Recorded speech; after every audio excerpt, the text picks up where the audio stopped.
question is Wednesday before the 1 o'clock class or after this class? Well, we all have to go. Oh, that's right. We Not that we do. Well, you know other people have lab before this. So, we don't care about this. Are there any labs on Thursdays? Labs every day. All right, I will go look and see, and then announce it tonight. I'm going to get home. Isn't there no labs on Fridays? I'm not sure. She's not coming in on I ain't coming in on Friday. I'm not coming on Friday either. That's a cocktail. I teach Monday, Wednesday, Tuesday, Thursday in the spring semester because they made me teach this late ass class. So that was my bargaining chip. I was like, I will teach the late ass class that nobody wants to teach if I don't have to work on Fridays. So, huh? That's good. Good deal. Mm-hmm. They thought nobody would come to this class time, so that's why they made me teaching it. Because Because everybody come to comes your to class. class. Yeah, my class fills up. Because you're amazing. And then they write mean things about me on Rate Your Professor, so screw them. Don't worry about it. Yeah. Okay, so it will happen this week. I will look at the time and announce it. Okay. The other thing is, I also am vaguely considering moving your test back one day. But if anybody complains, I won't be able to do it. So don't complain.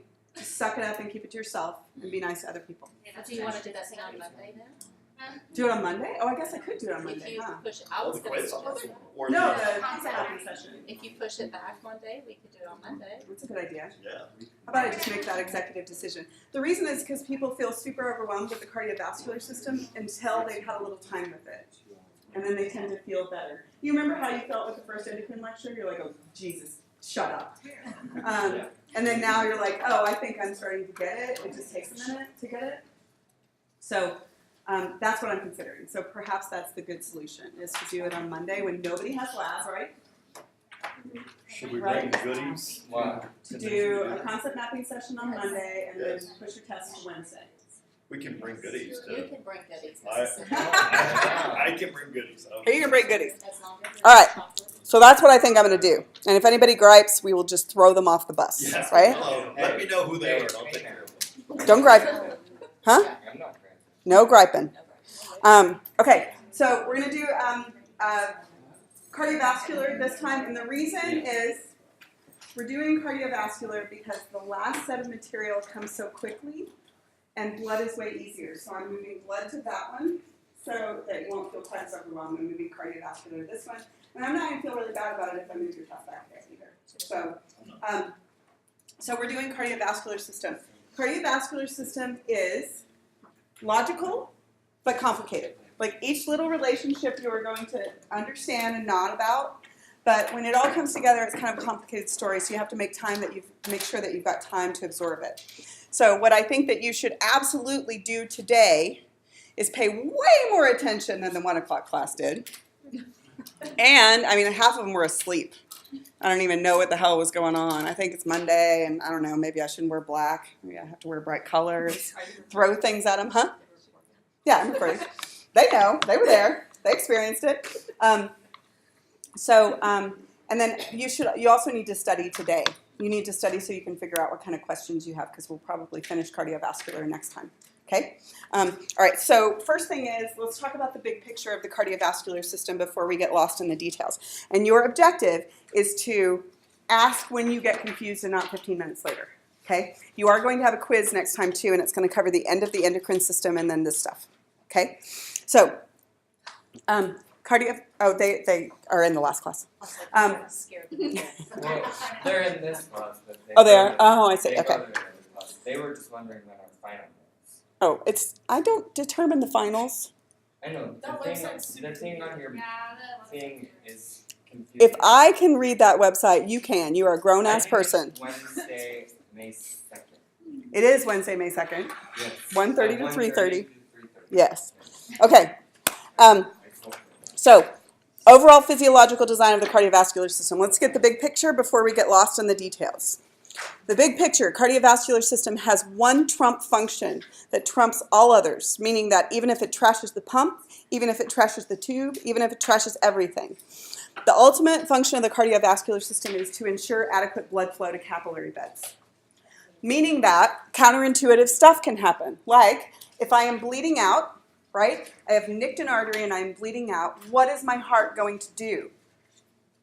It's going to increase its rate because it's trying to deliver adequate blood flow to capillary beds. So even if you trash the system, you were going to die anyway if you can't deliver adequate blood flow to capillary beds, right? So this function trumps all others, and just remember that, and it'll help you keep stuff organized in your head. When you start doing weird things that don't make sense, that's usually why. Okay, now how does it do that? How do you get blood flow to capillary beds? Basically, blood flow, like any fluid flow, is an interaction between pressure, right? Resistance, and resistance is the friction in the tube that's opposing the flow, right? So pressure is pro-flow, right? If you increase pressure, you generally increase flow. And resistance is anti-flow. If you increase resistance, and resistance being the friction in the tubes, right? Okay, so this is going to be an interaction between pressure, flow, and resistance. The pressure is created by the pumping of the heart, but it can be augmented by vasoconstriction and vasodilation, and also by blood volume, right? That makes sense? Change blood volume, change pressure, change flow. Change tubes, change your pressure, change your flow. Change your pump, change your pressure, change your flow. Good? Okay, so you guys tell me the relationship that you predict even before we go any further. As pressure increases, flow tends to do what?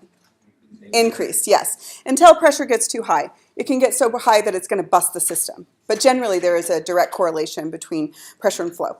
Okay.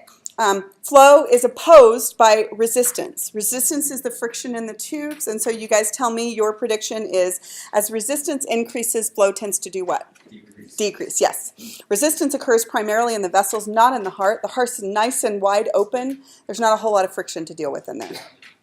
Now, why the heck are the capillaries so important? Because the capillaries are where gas and nutrient exchange occurs. Gas and nutrient exchange does not occur anywhere else in any of the vessels or inside the heart appreciably, just in the capillaries.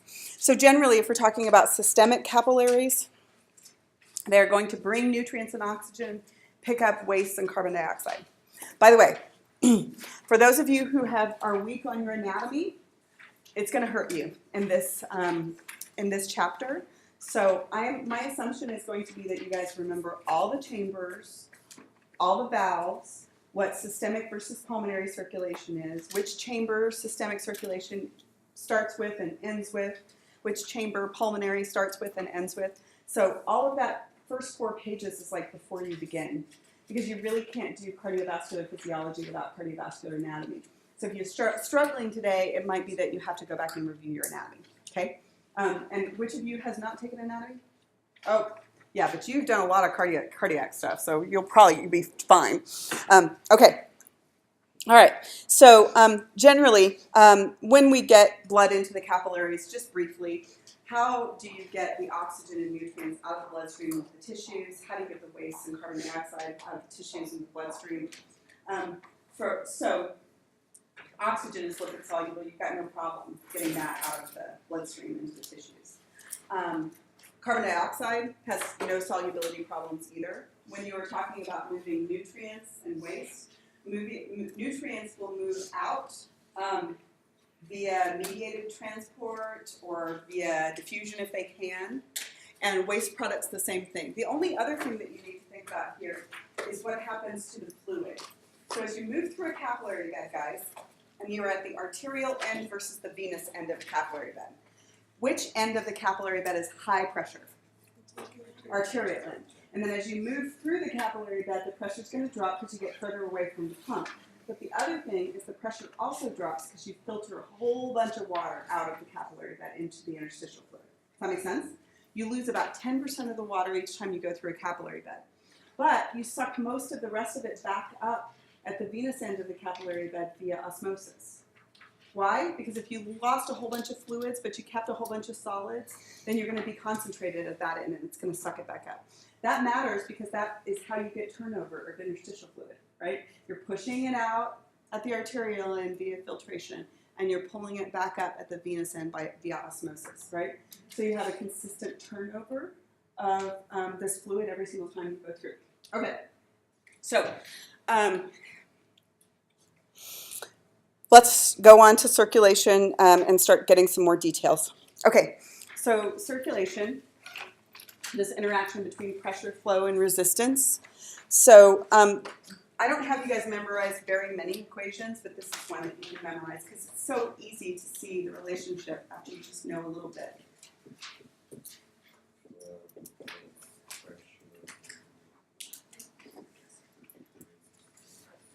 Uh-huh.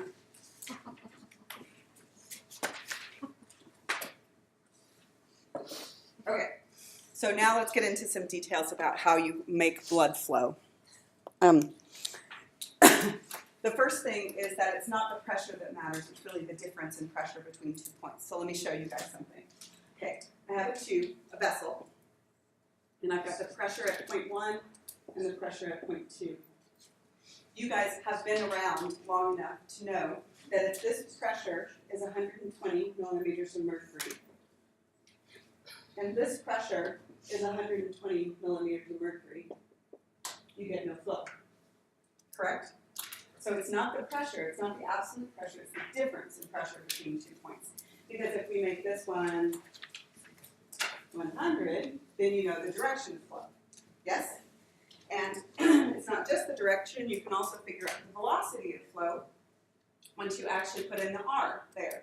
So it's really the delta P, which is the difference in pressure between 2 points. If this one goes higher and this one's 180, then you make the blood flow backwards, right? So it's the delta P, not the pressure itself. So flow is usually measured in some kind of unit of volume, like a liter, per some kind of unit of time, like a minute. And the pressure, blood flows from high pressure to low pressure, as all fluids do. It's the difference in pressure between 2 points that determines both the direction and the velocity of flow. So instead of what we said before, which was that flow was proportional to pressure, now we can say something more true, which is that flow is directly proportional to the difference in pressure between 2 points, right? So, or as pressure difference increases, flow does what? Flow increases. Yes? That makes sense? So let's look at these 3 situations and see if you can figure out what these have to do with human health. Okay, so this is showing you 3 different situations with different delta P's.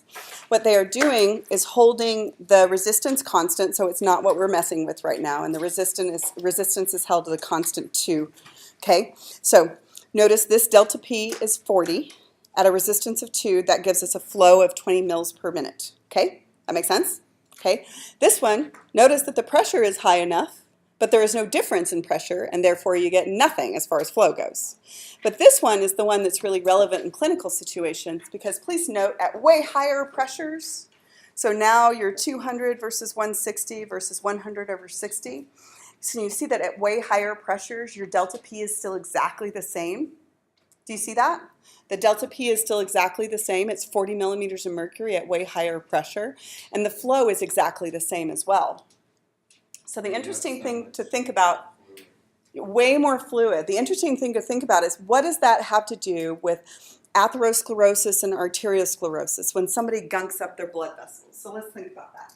So when we think about P1 and P2, this would be like the pressure in the ventricle versus the pressure in an artery, okay?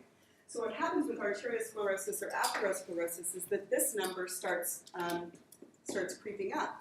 And in order to maintain the same flow, as that number starts creeping up, what has to happen to this number? It has to go higher as well. So what happens with chronic hypertension is that you get the bottom number creeping up, right? And then the top number has to creep up to compensate for it. And then that makes the bottom number creep up. And then the top number has to creep up to compensate for it. So let's talk about this in the context of measuring your blood pressure with a sphygmomanometer. And you guys did this in lab, but let's make this relevant to what we're talking about right now.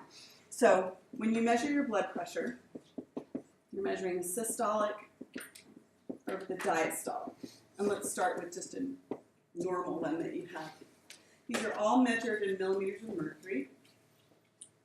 Okay, so what are you talking about, and then how does this change when you get hypertension?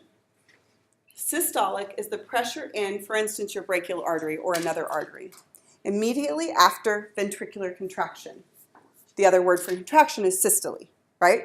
So this is the highest pressure in the system at rest, okay? Immediately after ventricular contraction, you get the highest pressure in the system.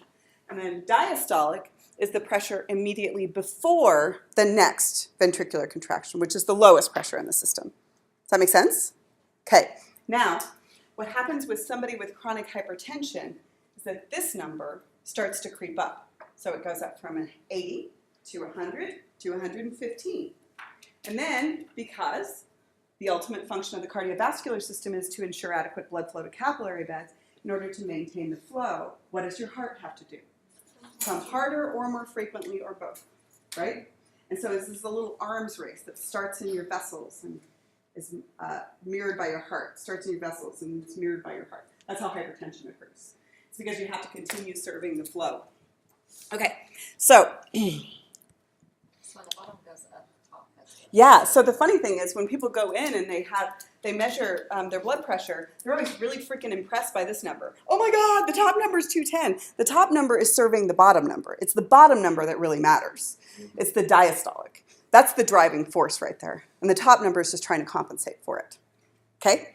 Okay, so pressure, again, generated by cardiac muscle contraction, can be augmented by what your vessels do or by what your kidneys do, right? Your blood volume, because of how much you're peeing, okay? Pressure is measured in millimeters of mercury. So let's look at what the pressure does, systemic and pulmonary circuit. So does it make sense to you that you need, for blood in a circuit, pulmonary or systemic, to go unidirectional? Yeah? So remind me, in systemic circuit, it starts out in what chamber and ends up in what chamber? Systemic. Left. Left what? Left artery. Left ventricle to right atrium. Okay, that's systemic. So what we should see is the very highest pressure. If I want unidirectional flow, the pressure should be high, lower, lower, lower, lower, lower, lower, lower, back to about 0 millimeters of mercury in the right atrium. And that's actually what it does. So let's look at the average pressures as we go through the system here. So this is systemic circuit.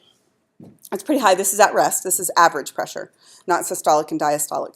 So notice the average pressure in the arteries is pretty high. It falls dramatically as it goes through the arterioles. Any idea why? Why that dramatic pressure drop as it goes through the arterioles? Water loss. They don't lose water until you get to the capillaries. They're smaller. Yeah, well, it's smaller and way more of them, right? So you're going to go from like hundreds of named arteries to 10,000 arterioles. And when you take that same bolus of blood that you put into the aorta and split it to hundreds and then split it to 10,000, can you see that the pressure is going to drop? Yeah? And then you do the same thing again, only into millions as you go through capillaries, right? So you see what the pressure is doing there? And it drops all the way down to about 0 in the superior and inferior vena cava and the right atrium. Notice that the pulmonary circuit does something similar, but at way lower pressure. So I've got 2 logic questions for you. Pulmonary circuit. First question is, why is this pressure adequate? Why is that low pressure adequate for what the pulmonary circuit has to do? Why does it fine, huh? Doesn't go very. Doesn't go very far. Heart, lungs, right? Okay, and the second question is, what anatomical difference accounts for those different pressures? Not why is it okay, but what is responsible for the difference in pressures? Where they start out in the heart. What about them? When they start out, like, in the atrium. In the left ventricle? Tell me something about the difference between the left ventricle and the right ventricle. The size Yeah, difference. the left ventricle contracts about 5 times as hard as the right ventricle does. It's got way more musculature on the wall. So the left ventricle serves systemic circulation, the right ventricle serves pulmonary circulation. Does that make sense to you guys? Okay, so, but if we want some more data points and we're not looking at averages, we can see that not only are the pressures higher in the arteries, they're also more variable. So taking more data points, you can see that in your arteries, you can see a dramatic difference between systolic pressure and diastolic pressure, right? So the arteries have a pulse pressure. And if you're trying, you can tell your arterial pulse pressure. Does that make sense? But notice that you start to lose the pulse pressure as you go through arterioles. It's completely gone by the time you get to capillaries. And your veins don't have any pulse pressure. So if you take one of your superficial veins right here, you ain't going to feel a pulse pressure in them because it's gone by that time. They're way far away from the pump. So we understand as we look through this why the pressure drops one thing that may be counterintuitive to you guys is, why is the pressure in the venules and veins lower than in the capillaries? You may know there's actually 3 reasons. No, the oxygen doesn't have anything to do with it. Well, it's at the bottom. What? Oh, well, it's actually the lumen sides. You remember that veins are pretty large lumen and you've got more of them, right? Also remember that you lost a bunch of fluid as you went through all those capillary beds, so we got less stuff in them. So you've got big lumen, lots of veins, and less fluid, right?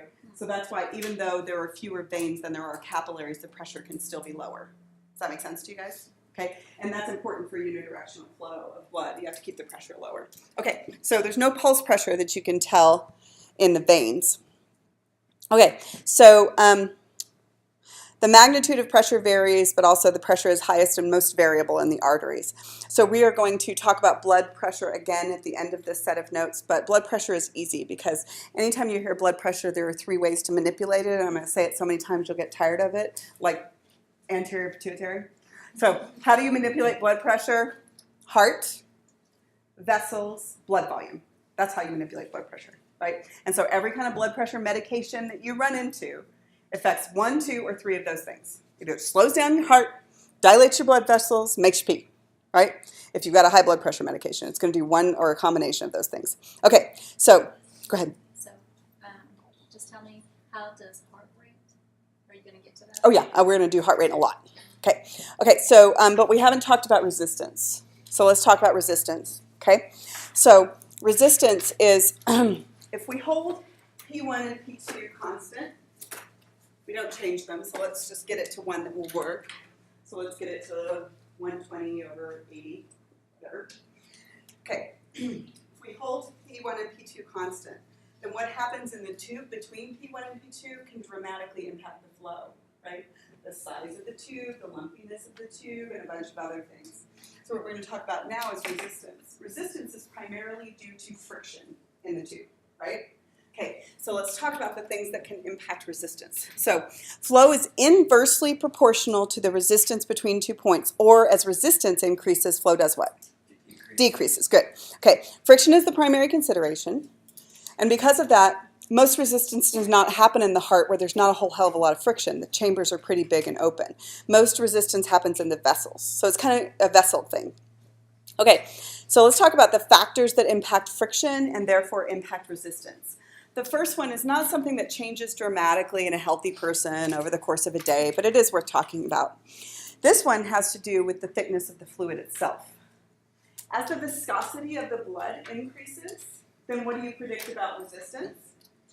Goes up, and therefore the flow goes down, right? So I want you to imagine taking a 6-inch tube, right, and me trying to blow whole milk through it, which is about the viscosity of blood-ish, usually a little thicker than that, and then, or trying to blow maple syrup through it, right? You can see that in order to accomplish the same flow in one versus the other, because of the resistance, you're going to have to generate way more pressure with the maple syrup, right, to get it to go? Okay, so viscosity is the resistance to flow due to the friction within a liquid. Now this doesn't change super dramatically on a regular basis, but it can change if you get really dehydrated. If you get really dehydrated, your blood becomes more viscous and it's harder to pump. Or if you have somebody who's doping up, blood doping, have you ever heard of blood doping? When they shoot themselves up with either their own blood cells or they shoot themselves up with EPO, which is a hormone that causes erythropoiesis, then their blood will become really viscous and they can actually have heart attacks because of it. Really common in cycling. A lot of elite cardiovascular sports do blood doping. We'll talk about blood doping again in the blood chapter next. So it can change then. It'll change as you get dehydrated. It will change as your hematocrit changes. Sometimes women have pretty low viscosity blood after they menstruate because they lost a lot of solids, right? They didn't just lose fluids. They also lost a lot of solids. If somebody has leukemia, then they'll have way too many white blood cells and there's like blood is too thick and viscous. That's one of the things that can happen with leukemia. Too many chunks in it. Okay, the other thing is vessel length. So vessel length is just, okay, so now let's say I've got 2 tubes and I'm going to try to blow the same bolus of whole milk through 2 tubes. but one of them's 6 inches long, and one of them's 60 inches long, right? So the length of the tube matters, right? So to get the same bolus to go through longer tubes, you have to generate more pressure, right? I mean, that just makes logical sense to you. So how does that correlate to you being a person? Well, the lengths of your tubes obviously dramatically changes from birth to adulthood, right? But so does the size and strength of the pump, so that's okay. When it becomes a really big deal is when you gain massive amounts of weight in adulthood. So if you have a person who is obese, so you've got an adult person who is obese, all of that extra tissue has to be fed by blood vessels, right? So one of the things that adipose tissue is famous for doing is causing angiogenesis, meaning developing more blood vessels to go to itself. So when you get really heavy, you have to develop more blood vessels. And what tends to happen to your blood pressure in order to compensate for the fact that you develop more blood vessels? Blood pressure goes high, right? And it's just physics that your blood pressure has to be higher if you gain 100 pounds, right? Because you got 100 pounds more tubes to deal with, right? Not 100 pounds of tubes, but 100 pounds more things to feed with your tubes, right? So what's the first thing that your doctor tells you when you get diagnosed with hypertension? Lose weight. You need to lose weight. And nobody wants to do that because it's way more fun to gain weight than it is to lose weight. Way more fun. Okay, so that also happens, by the way, during pregnancy. And during pregnancy, over a 10-month period, don't let anybody tell you it's 9 months. It's 40 weeks. It's 10 months. I don't know where the hell that rumor got started. I'm sure a man started it. They're like, it's only 9 months. I love you, man. I really do. I Okay. really thought it was only 9 months. It's 40 weeks. Yeah. Yeah. So, Mother's Day, coming up. Okay, so during pregnancy, you gain, at the low end, you gain in the 20 pounds range. At the high end, there really is no high end. I've got a friend who's 5'1", and every time she gets pregnant, she gains 100 pounds. Oh my God. 100 freaking pounds. I don't even know where she puts it. Like, all of her nostrils get fat. Everything gets fat. It's weird.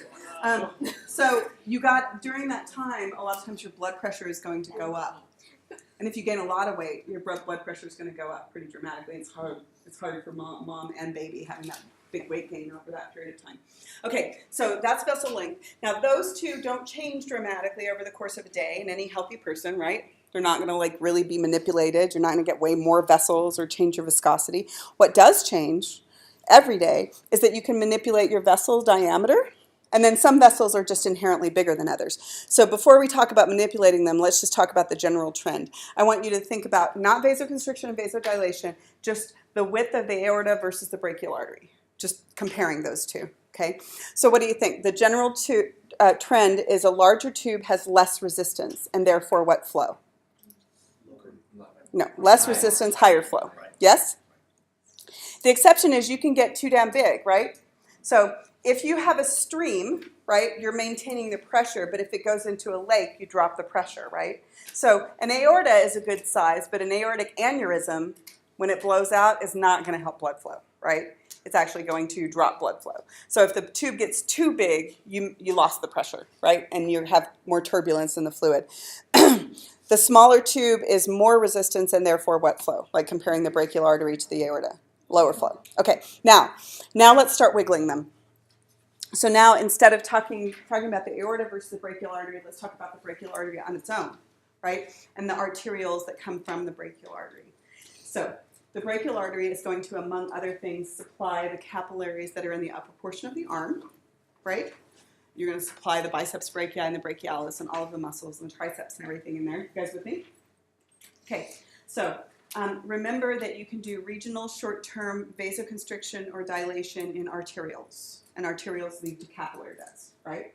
So this is something that you already know. So if arterioles constrict before a capillary bed, what will they do to the flow to that organ? They're going to decrease it. And why? Because what they're going to do is they're going to increase resistance really dramatically and therefore decrease flow, right? If you vasoconstrict. However, if you vasodilate before a capillary bed, what are you going to do to resistance? Decrease resistance and therefore increase flow. Does that make sense? Okay. So now let's talk about why your mom was part right, as she generally was, about swimming after lunch, right? Okay. So your vasoconstriction and vasodilation patterns happen dramatically and dynamically. And like when you get up and walk to your car, you're going to vasodilate the muscles of your legs. So why was mom part right when she said you probably shouldn't go swimming right after you eat? Because right after I eat, what happens to the blood flow? It's going to my digestive tract, right? Yeah? What did you say? And then I jump in the pool and I start swimming. And it's fine as long as it's shallow, right?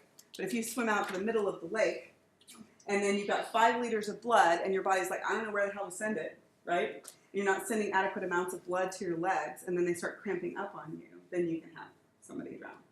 So it's not going swimming, it's going swimming where you couldn't actually save yourself if you had a cramp, right? Does that make sense? Okay, so keep that in your head for a second. I'm going to tell you one thing, but I want you to listen to the difference. Okay, this is regional short-term arterial and dilation and constriction, right? And so when we're doing that, we're messing with resistance and therefore flow, right? Okay? Now, what if I had a systemic problem? Okay? I went into shock. I was a heroin user and I went into shock. Okay? Then, shock is when you are not delivering adequate blood flow to capillary beds. The pressure is inadequate to deliver adequate blood flow to capillary beds. So what could I do to my vessels that would help with that situation? Constrict. Only that time, what I was really trying to do is bump up the pressure. I wasn't really worried about resistance in that moment. And in addition, I was doing it systemically, not locally. Systemically, if I increase pressure, I can increase flow. Locally, if I vasoconstrict, I will decrease flow. Does that make sense to you guys? So when I write questions about vasoconstriction and vasodilation, I usually bold systemic or local, right? This is systemic vasoconstriction. Oh, that's going to aid flow, right? This is local vasoconstriction. Oh, that's going to decrease flow. Does that make sense? Okay. Now, just to put it together, usually the local one is controlled by paracrine agents, and the systemic one is like hormonal or nervous. Does that make sense? Okay. So if you have a person who gets into a car accident and goes into shock, what you want is systemic vasoconstriction, right? And you can give them some epi, and that'll help with that as well. And we'll get to epi again in a minute. Okay?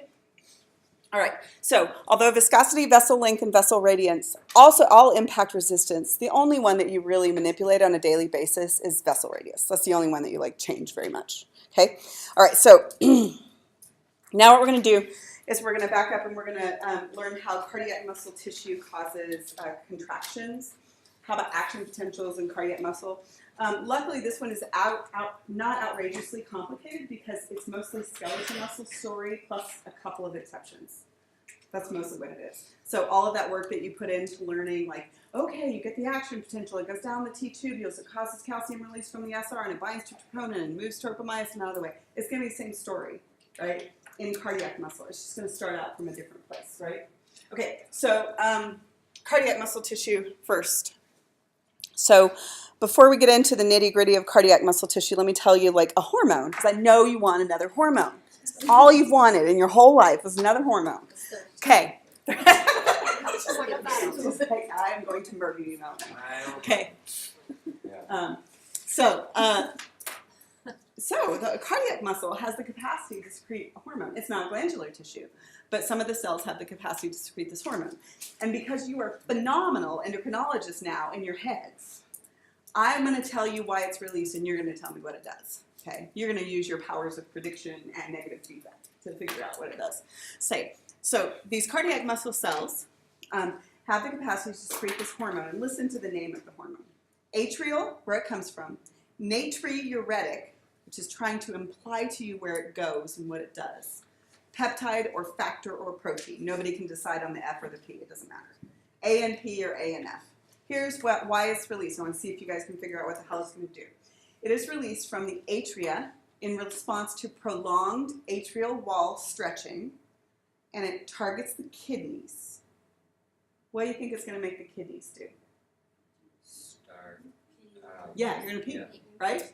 Do you see the little negative feedback that was in your head, right? It says, hey, lots of fluid, lots of pressure over a long period of time. Release something that goes to the kidneys and makes you pee. See how smart you are? That's why I taught you all those damn negative feedback loops so that you'd be able to figure out the next ones on your own. So now, I'm going to also tell you I'm going to remind you of this rule that you learned before. Remember that if a hormone has two different targets, it's never going to counteract what it does at one target with what it does at the other target. So what if I also told you that ANP targeted the vessels? Give me something consistent that it could do. It could Vasodilate. Yeah. Yes. Can you see how vasoconstriction would not help the problem that you just told it exists? Okay, you guys with me? And what if there was a hormone that did vasodilation and caused you to pee more and it affected the heart? What could you do to the heart that would be consistent? Decrease heart rate, okay? So do you see, we're gonna run into a whole bunch of times throughout this set of notes, we're gonna run into a hormone that has multiple different targets. But for instance, if I know it increases the heart rate, what is the only thing consistent that it could do to the vessels? Vasoconstrict, yes?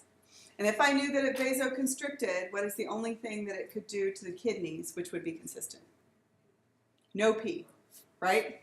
An antidiuretic effect.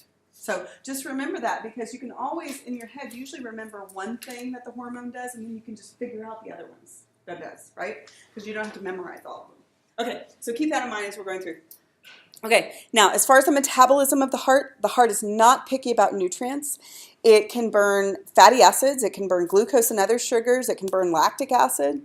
So nutrients is not usually the problem with the heart, but the heart is really persnickety about oxygen. It has almost zero capacity to do anaerobic cellular respiration. So it needs absolutely consistent blood flow to the heart. In addition to being really particular about oxygen, the tissue is also mostly amitotic. So if you ever cut off blood flow to the heart for a decent amount of time, decreased blood flow is called ischemia. It's intolerant of ischemia. If you cut off blood flow to the heart for a decent length of time, then you can have a heart attack, right? And the problem with heart attacks is that even if you live through it, the cardiac muscle cells don't live through it, right? They're non-regenerating, so you don't want them. So after you had the first heart attack, you are at increased risk of the second one because you've got fewer heart muscle cells doing the same job, right? Okay, so now let's get into how you get action potentials and contractions in cardiac muscle. The first thing is that cardiac muscle has two different types of cells. And the two different types of cells are called pacemaker cells and contractile cells.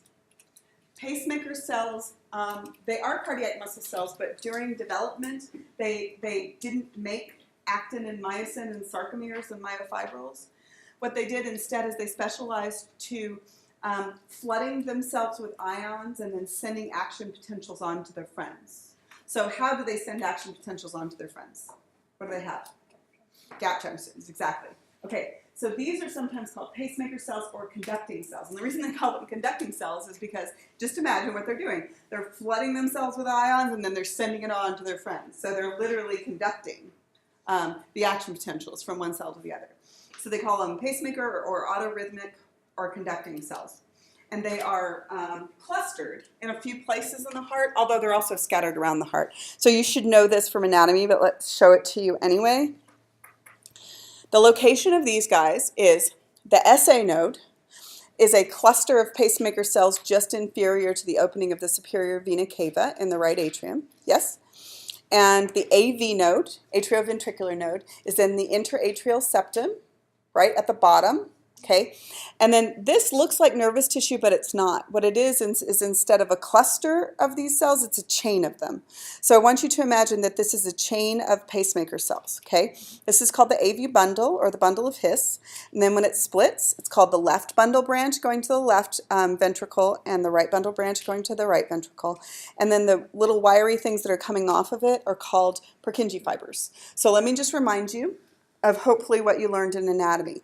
How does this cause atrial and ventricular contraction? The SA node will depolarize and send out an action potential, a mechanism I'm going to teach you in just a second. About 100 times per minute, it will depolarize and it will send out the action potential to the atria from the top to the bottom. And then the atrial cells will contract in the order that they got the signal. So their atria are going to contract how? Top to bottom, right? That's how they're going to contract. But the ventricle is totally different, and this is important to understand. The AV node was on its way to a depolarization, but then the SA node always takes over it and says, do what I say now. But it was going to depolarize anyway, and that will become important. So the AV node, once the SA node gets the stimulus all the way to the bottom, it also triggers the AV node. And then the AV node does not talk to contractile cells, and this is super important. The AV node only talks to its buddies, the other pacemaker cells right here in the bundle. And then it still doesn't talk to any contractile cells as it talks to the left bundle branch and the right bundle branch, still no contractile cells. It only starts talking to contractile cells when it gets down here to the Purkinje fibers. And that's important because that means that what order do the ventricles contract in? Bottom and sides up, which is how you want them to contract. It also forces there to be about a 0.2 of a second at rest, lag time between atrial contraction and ventricular contraction. What's important about that? What's happening during that 0.2 of a second? Atrial contraction and ventricular contraction. Filling. It's filling, right? The heart is like filling maximally. And then also there's one other thing that's happening during that, and I'll describe that to you later. You guys with me? Okay. All right, so now let's see how those pacemaker cells work. So the way that the pacemaker cells work is if we looked at a diagram of their action potential, we can see what's going on with these guys. So they have a variable resting membrane potential because they really never stay resting. They're constantly like doing this pacemaker thing, and their action potential looks like a wave. Okay, so what happens is they have these channels that are on the surface in addition to all of the other cell channels we learned. They have these channels that are sodium channels, and they're kind of leak channels, but then kind of not because they do have the capacity to close. They're called funny channels, but they're not that funny, right? They're just like kind of like specialized sodium leak channels. Okay, so if you have specialized sodium leak channels that you know how many of them you have, and you have a dependable sodium concentration gradient from the extracellular fluid to the intracellular fluid, can you see that given those two things, you would get a relatively regular pacemaker potential? So what I'm going to have here is this is the sodium funny channels, right? And once they get up to 40 or minus 50, what happens is they start an action potential, because here is when you open your voltage-gated calcium channels. And they are called fast voltage-gated calcium channels because we're going to see slow ones later, okay? And then what happens is the cell is now flooding itself with calcium, okay? And then you get an action potential. It goes all the way up here, but you can figure out what happens on the rest of it. So how am I going to get myself back down to resting? Open voltage-gated potassium channels, yes? But then I have to pump, and I have to put everything back where I got it. So what kind of pumps do I need? I need sodium, potassium, yeah? And then I also need one more. Calcium. And then I need a calcium pump to pump it back out, right? So you know enough about action potentials now that you don't have to be told how to repolarize them, right? That makes sense to you guys? So now, what do I do with all of those ions? Most of them, by the way, you don't even pump out. Most of them you sent on, so you have less pumping action than you thought you did, right? You have less work to do. Because you flooded yourself, you sent the vast majority of them on, and then the rest of them you actually used for repolarizing. Okay, so let's look at it in your notes. The process of generating an action potential in your pacemaker cells, they have a variable resting membrane potential about minus 50, minus 60. And then the sodium leaks in slowly through these funny channels. The potassium channels are closed during that stage. You hit threshold at minus 40 or 50, and at threshold you open fast voltage-gated calcium channels and you go up, and the calcium rushes in from the ECF. These cells never contract. That's important. They don't even have the contractile proteins. And the repolarization occurs as expected: potassium channels, sodium-potassium pumps, and calcium pumps. Interactive physiology, by the way, is phenomenal for the cardiovascular system. It's really, really good. Okay, so you should be able to label on this figure the ion channels that you need. Yeah? Could you go back and briefly explain the SA node taking over for the I can, but I'm going to do that at the end of this set of notes. So if you can hold that question, we'll do it more thoroughly and a little more slowly then. Okay? All right. So now I want you guys to tell me one more time, and then we'll leave this concept. What kind of channel is involved here? Sodium funny channels, right? And what kind of channel is involved here? Fast voltage-gated calcium channels. And what kind of channel is involved here? Voltage-gated potassium channels. Make sense? Okay, so now let's talk about what the autonomic nervous system does. Before, this is just what the heart does by itself. So the SA node starts this whole process 100 times per minute. So the pacemaker potential at the heart is 100 times per minute. But most of you do not have a heart rate at rest of 100 beats per minute. That's because the autonomic nervous system is always kind of keeping its foot on what your heart is doing, okay? So what's happening is the SA node is going to depolarize anyway. And fascinatingly, one of my students who worked for a cardiovascular surgeon told me that when they do a heart transplant, they don't even usually try to hook up the nerves. They just stick the heart back in there because, you know, the nerves heal like crap anyway, right? And what if they actually hook them up in a way that actually caused problems with the regular generation of an action potential? So they don't even usually hook up the nerves at all. So there's like no pain. They don't feel pain in there, which is kind of problematic because they can't tell when something's going on. But you also, if a tiger walked into the room and there was a person with a heart transplant, their heart rate does not increase until they dump it from the adrenal medulla into the bloodstream and it circulates back. So it's like a minute lag time before it actually, it's just kind of interesting, right? So the thing will work on its own. It definitely will. You've probably seen a heart beating on its own on TV or something. But what happens when you hook up the autonomic nervous system to it? Well, the autonomic nervous system can control your pacemaker potential. And what it really does, this picture looks super confusing at first, but it's really not. So the gray one is the one that we were just looking at. That's what the SA node does on its own at rest, okay? But notice that if you stimulate it with the sympathetic nervous system, it hits each action potential slightly more quickly. And it does that because the sympathetic nervous system releases norepinephrine, right? And norepinephrine slightly depolarizes a cell that was already on its way to depolarization, meaning that you're going to get a faster depolarization. Does that make sense? And I'll bet you guys can figure out what parasympathetic acetylcholine does. Parasympathetic acetylcholine, here's acetylcholine, the blue one. That's parasympathetic nervous system. How do you think that the parasympathetic nervous system slows down the heart rate? It releases acetylcholine, which slightly what the cell? Not? Slightly hyperpolarizes it, right? It was on its way to an action potential, and then you go in and you slightly hyperpolarize so it doesn't get to it as quickly. Does that make sense? Okay, all right.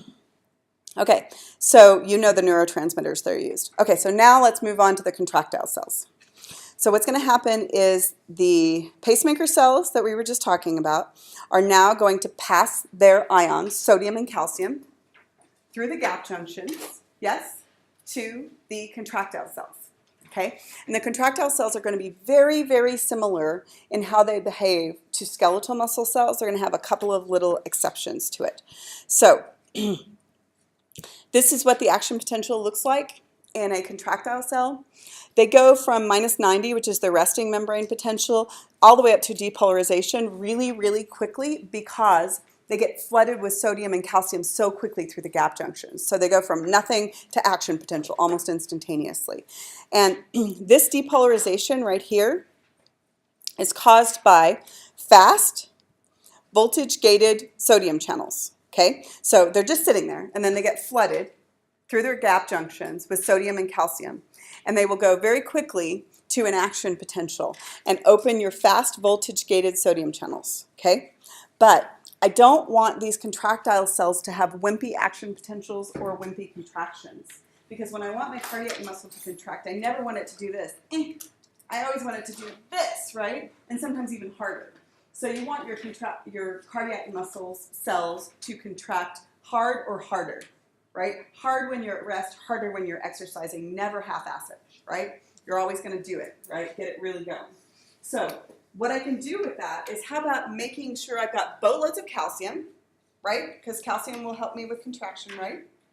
And a long action potential. So what's going to happen here, and I'll show you another image of it in just a second, is this depolarization. You'll start to briefly repolarize, but then you'll open a new channel. And that new channel is a slow voltage-gated calcium channel. And what it's going to do is prolong the action potential, right?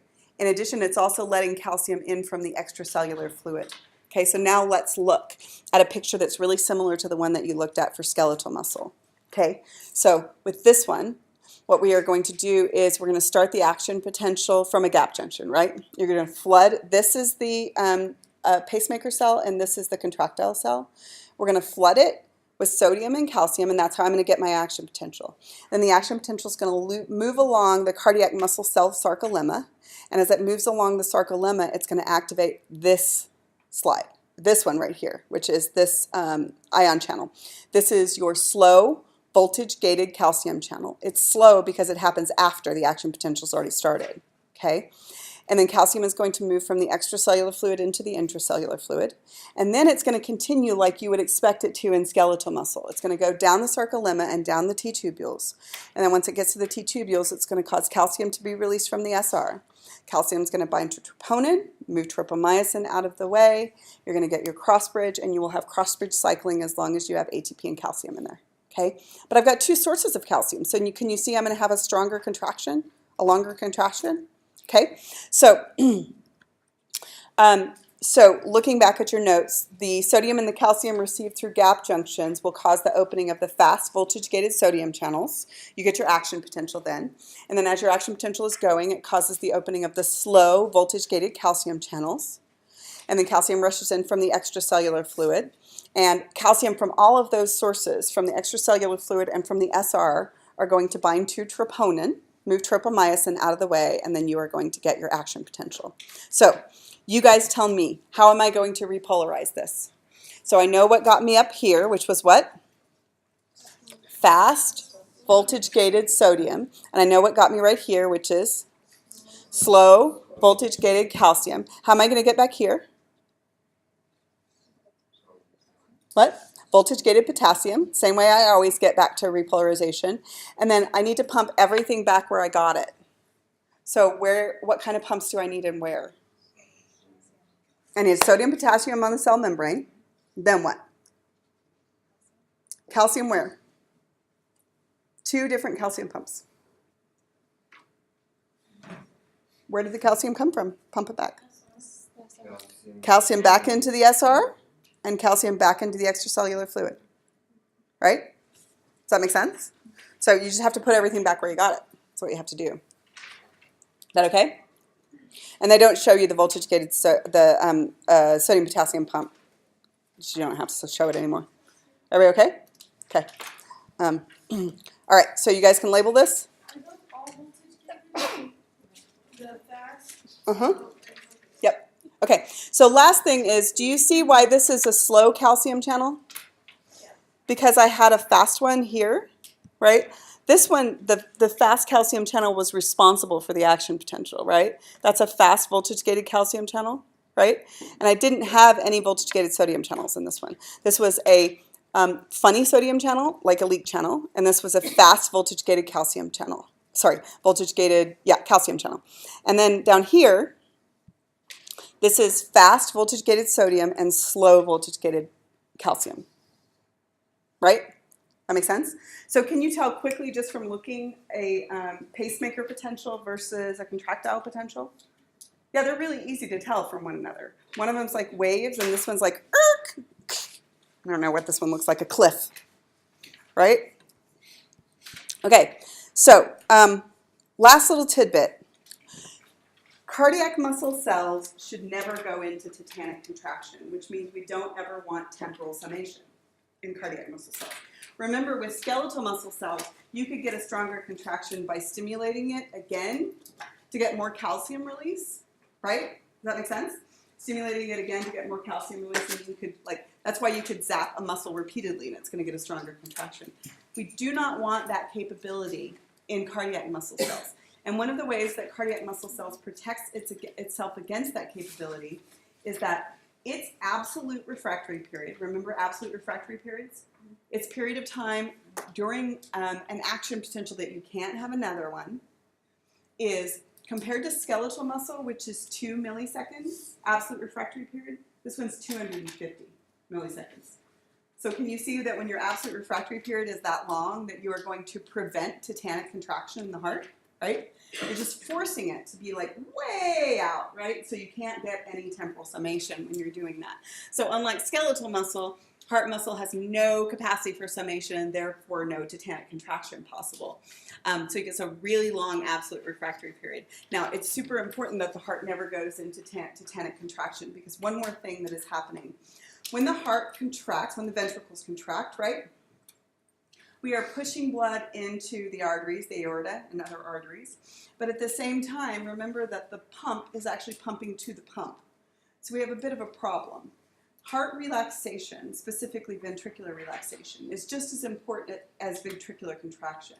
For the reason that you told me earlier, which is that when the ventricles are relaxed, you're filling, right? But for another reason. And the other reason, like the reason you don't want to go into ventricular tachycardia, other than the fact that you're going to die, is that when the heart contracts, it pushes blood into the aorta. You guys with me? Okay. Who remembers the very first two branches off of the aorta? Not the ones off the aortic arch, before that. It's in there somewhere. Yeah, it is. The first two branches off the aorta are the right and left coronary arteries that feed the heart itself. Okay, so here's what happened when the ventricles contract. They push blood into the aorta, into the right and left coronary arteries, and even to smaller arteries on the surface of the heart. But while they are doing that, they are also compressing the myocardial capillaries, right? So you are delivering blood into the arteries, but not into the capillaries. It's like squishing a sponge underwater. When do you actually take up the water? When you relax the sponge. So when the heart ventricles are contracting, they're pushing blood into the arteries, but not into the capillaries. So if they want to get it into the capillaries, you've got to relax your heart. That's why ventricular tachycardia can kill you, right? That's one of the many reasons. It could also kill you because of what's going on in your brain. But your heart is doing this so spazzy, right? It's going into ventricular tachycardia. It's being so spazzy that it's actually cutting off blood supply to itself, to the whole ventricular myocardium. Does that make sense to you guys? Okay, so even in a healthy heart, no matter how fast it's beating, it's still spending about 50% of the time contracted and 50% of the time relaxed. In an unhealthy heart, that's not the case. Okay, so that's the heart, how the cells work. Okay, so the next concept is to figure out how much the heart pumps out at any time. And this concept is called cardiac output, and it's really pretty damn logical, honestly. Cardiac output is how much blood you squirt out of the heart per unit of time, okay? And usually they're talking about systemic circulation, so unless I tell you otherwise, we're probably going to be talking about the left ventricle into the aorta. Okay, so the amount of blood ejected from each ventricle per minute, it's measured in liters per minute, and it's determined by two factors. Okay, so one of them, is this the same set of notes that you guys have? Yeah? Okay. I thought I changed it. It still says 14, but I thought I changed it last year. Probably just didn't change the number. Okay, so cardiac output is very logically just the product of how many times you beat per minute times how much blood you squirt out each time you beat, right? That's the cardiac output. Cardiac output is generally measured in liters per minute, could be measured in milliliters per second or milliliters per minute, and it's determined by this and this. Okay, now, the relationship between cardiac output and flow. Does it make conceptual sense to you that cardiac output is going to be one of the big determinants of flow, right? Because it's responsible for generating most of the pressure, right? So there's a direct correlation between those two things that we'll talk about more in just a second. Okay, so here's an adult example. This person has, at rest, relatively normal heart rate, relatively normal stroke volume.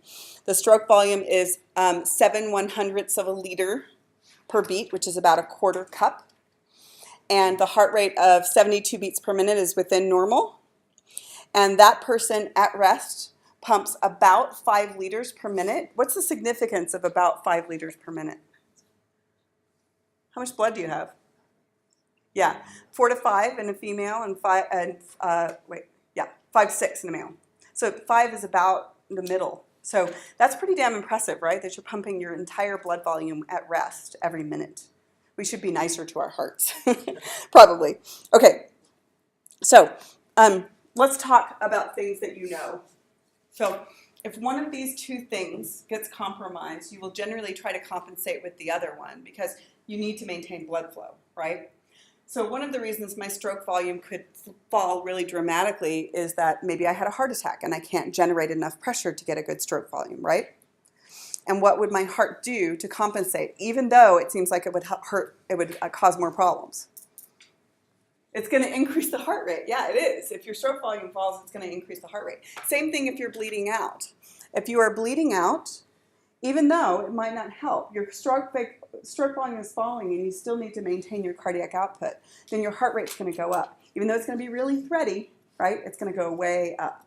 So these two try to compensate for one another. Does that make sense to you guys? Okay, so what we're going to do now is there's a phenomenal introduction to cardiac output in interactive physiology. It's really good. It's really fun to play with too. Okay, so what we're going to do is we're going to look at the factors that impact stroke volume, and then we'll look at the factors that impact heart rate. Okay? Heart rate will be really easy because it's mostly hormones and the autonomic nervous system, which you've already done. Okay? So let's do stroke volume first. Stroke volume is a little bit more conceptually difficult, but you can do it.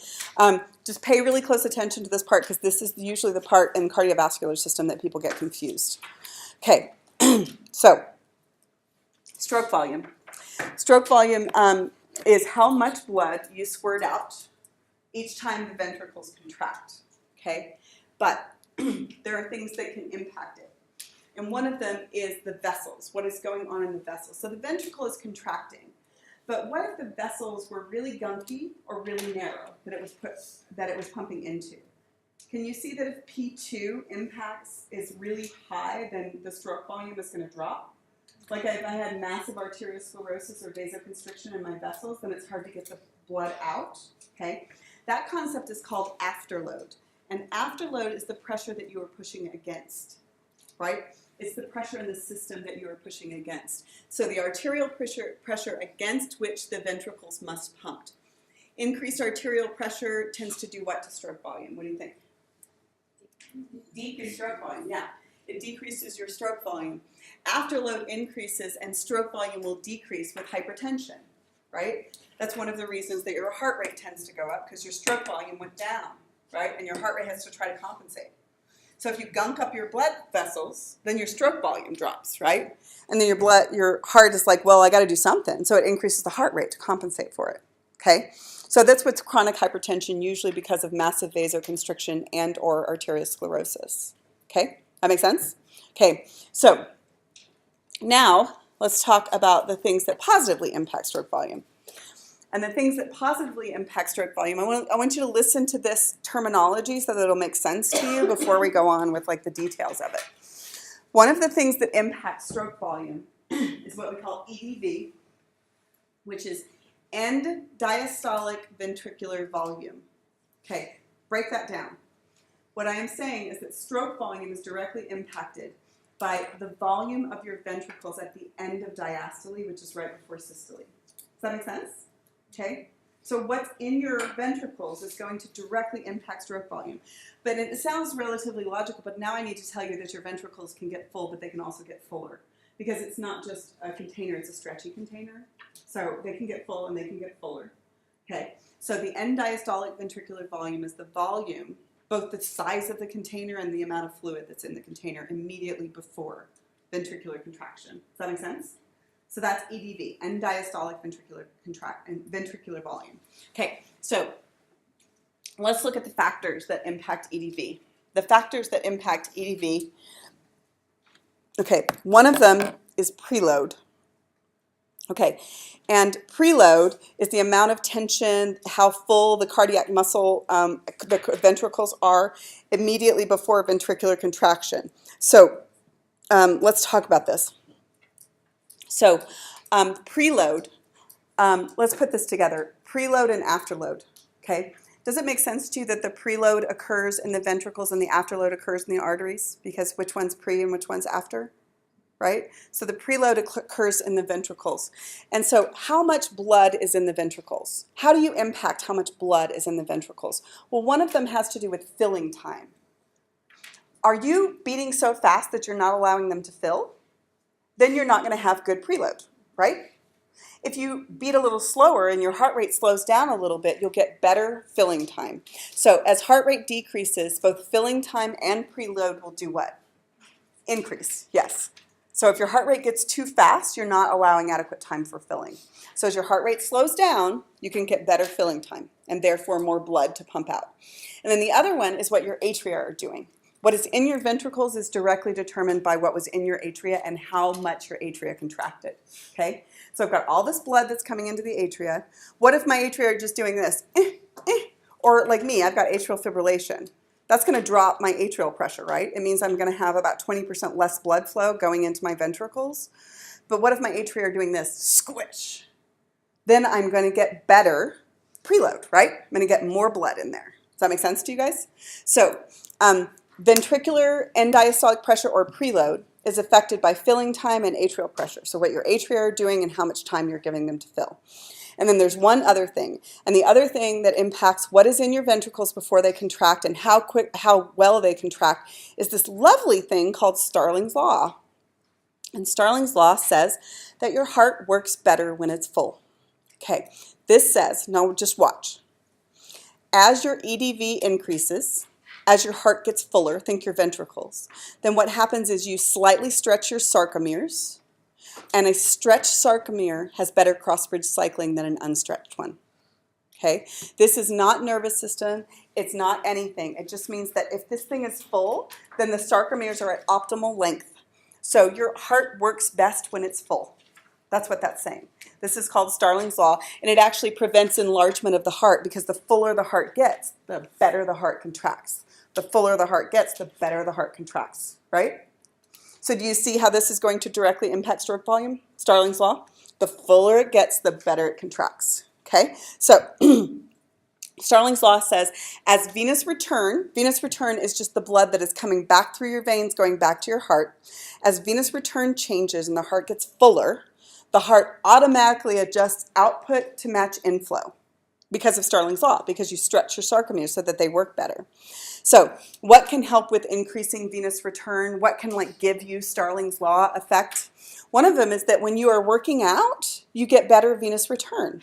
One of the reasons you get better venous return when you're working out is because of the skeletal muscle pump.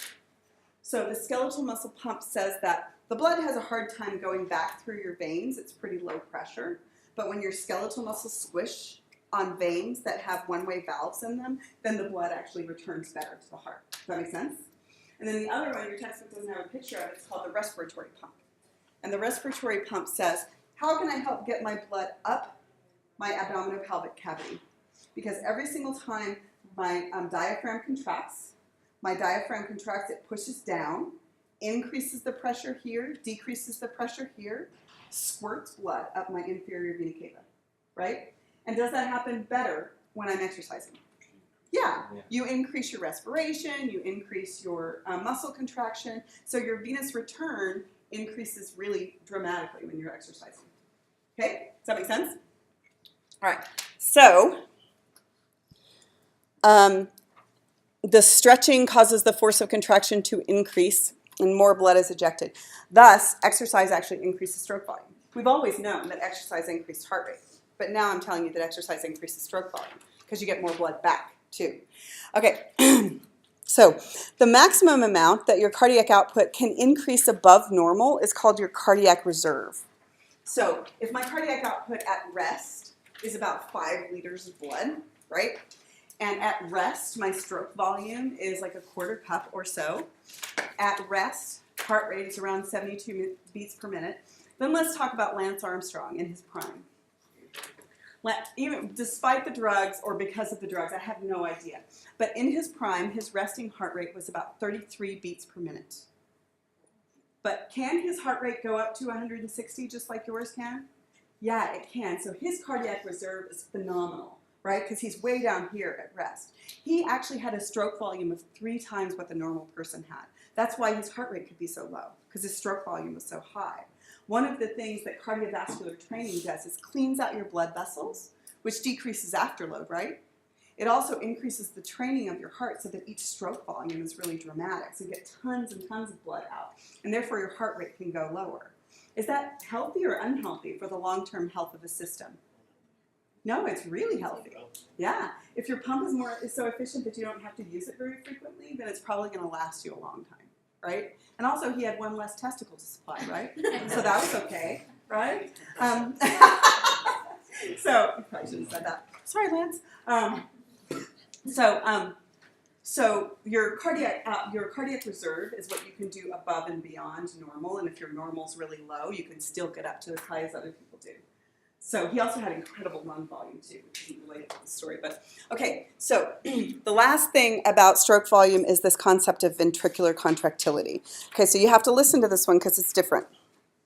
Okay, one of the things that you may or may not have ever been told before. I know that you know that the sympathetic nervous system is hooked up to the SA node and the AV node. And the parasympathetic nervous system is hooked up to the SA node and the AV node. Because you have known for ages that the sympathetic increases heart rate and the parasympathetic decreases heart rate. But what we have never talked about is the sympathetic, in addition to being able to manipulate heart rate, can also manipulate stroke volume because, look, the sympathetic nervous system also goes to the wall of the ventricles. And what it can do is, even if your EDV doesn't change, so Starling's law was bigger EDV, more blood out, right? More blood in, more blood out. This one says, you can keep the volume constant, and when the sympathetic nervous system stimulates the wall of the ventricle, I can make the heart beat harder and squeeze more blood out. Does that make sense? So this is nervous. The other one was not nervous. Can you do both of them at the same time? Yeah, and you will be when you're exercising. So this is called ventricular contractility. And this says, hold the EDV constant, don't change it. Stroke volume increases as the force of ventricular contraction increases. The sympathetic nervous system increases both strength of contraction and it also increases rate of contraction, right? Or epinephrine as a hormone can do that, right? Dump epinephrine as a hormone. Or epinephrine administered clinically, okay? So apparently nobody's seen Pulp Fiction anymore. Have you guys seen Pulp Fiction? Yeah. When she has an overdose and they stab epinephrine directly into her heart. Why is epinephrine especially effective at counteracting shock? Why? Because it's a... Because it hits you at a heart rate, Yeah. right? It also hits you at stroke volume. And what does it do to your vessels? Okay. Causes vasoconstriction, right? So it pumps your pressure up 3 different ways, right? Heart rate, stroke volume, and vasoconstriction. Does that make sense? Do you see why vasoconstriction would help? Systemic vasoconstriction, pressure too low, vasoconstrict your vessels. Yeah? You were thinking local. Don't think local. Think systemic vasoconstriction. That make sense? Okay, that's why epi does what it does. And you don't just have to use it for a drug overdose. It also works if you're having an allergic reaction. You can go into anaphylactic shock because of an allergic reaction, right? Or you can go into shock because of an injury. Epi is usually helpful in those situations. Do they use anything way different than epi now? They still use epi mostly? Yeah. Yeah. Okay. Apparently it works, and we just didn't find anything else, huh? Hasn't epi increased quite? Yeah, those epi pens that have increased. $100 now for a Yeah.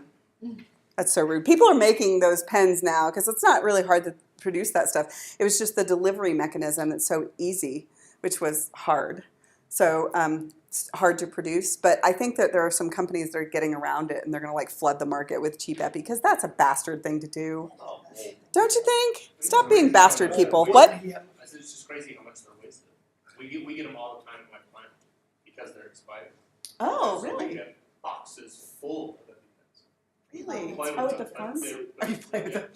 Just shoot myself up every once in a while to see what happens. So you shoot. We're all wearing safe glasses, so it's okay. That's the same in my Yeah, that's good. I like that. What pharmacy is this? That's what we see. Okay. Okay, so that is that. Let me, before we go any further, show you this thing that I use. You do not have to use this. Some people like it and some people don't. What I did, because cardiovascular system, like I said, each individual relationship is simple. You're like, yeah.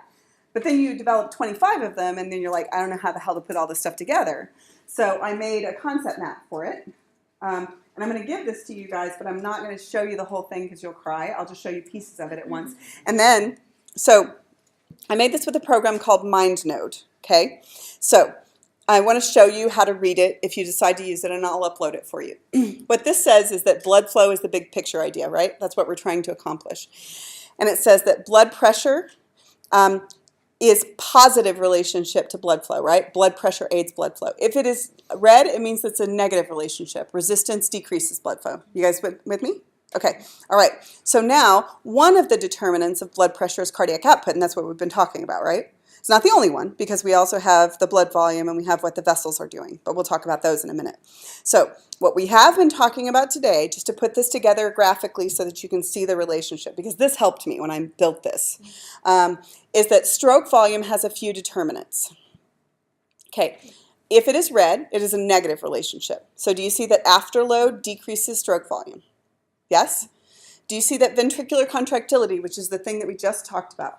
Ventricular contractility, which is the sympathetic nervous system causing the ventricles to contract harder, that aids stroke volume. You guys with me? And then the one that's hard for people is this one. And you're going to probably have to look at this one and like tear it apart at home and figure it out. EDV, which is end diastolic ventricular volume. You guys with me? More EDV, more stroke volume. You got that relationship before I break that down any further? Okay, now let's break that one down.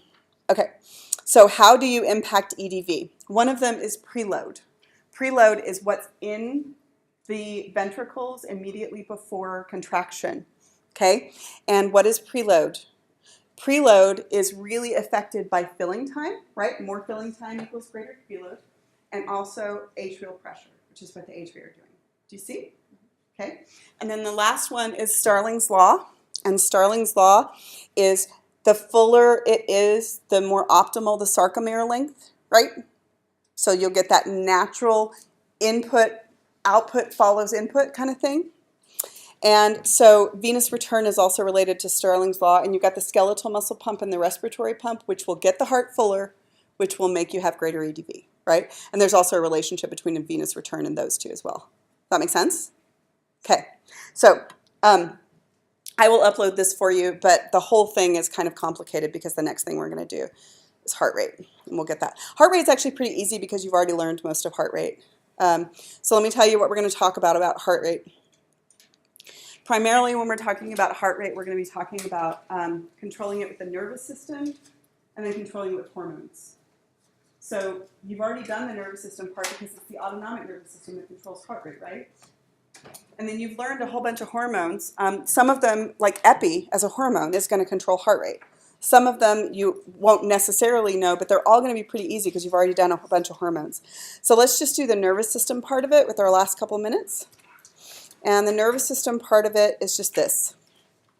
So remember that it is the medulla oblongata, yeah, that controls heart rate, okay? Tiger walks into the room. What does the medulla oblongata do? It sends out a signal down to the thoracic region of the spinal cord, out those sympathetic chain ganglia to the SA node and the AV node, right? And in addition, it also makes the heart beat harder by the ventricular myocardium. This is all stuff you've learned before, right? We're just putting it into the context of the heart. So the sympathetic nervous system has a little chunk inside the medulla oblongata that's connected to the sympathetic nervous system. It's sometimes called the cardioacceleratory center because that's what it does. And it secretes, the sympathetic neurons go out to the SA node and the AV node, and they secrete the neurotransmitter that you know the sympathetic nervous system secretes, which is what? What's the neurotransmitter for the sympathetic nervous system? Norepinephrine, exactly. And norepinephrine increases heart rate and strength of contraction. Do you remember what type of receptors are involved for norepinephrine on the heart?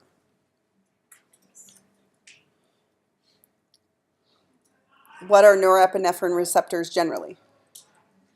Adrenergic. These are beta adrenergic, hence beta blockers used for the heart.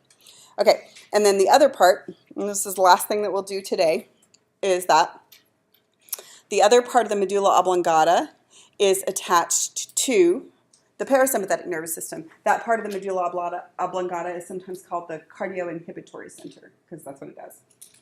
And it's attached to the parasympathetic nervous system, which attaches to the heart via the vagus nerve. Sound familiar? Vagus nerve.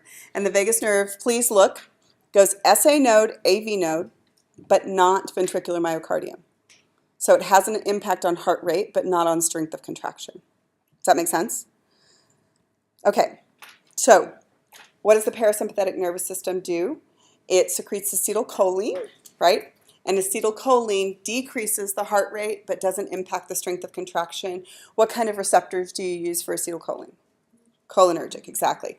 So like I said, the parasympathetic nervous system is in control of the heart the vast majority of the time. If you cut all nervous innervation to the heart, your heart rate will speed up to about 100 beats per minute. Okay, so we will talk next time about how to change the regulation of the heart rate, what inputs you use. Okay.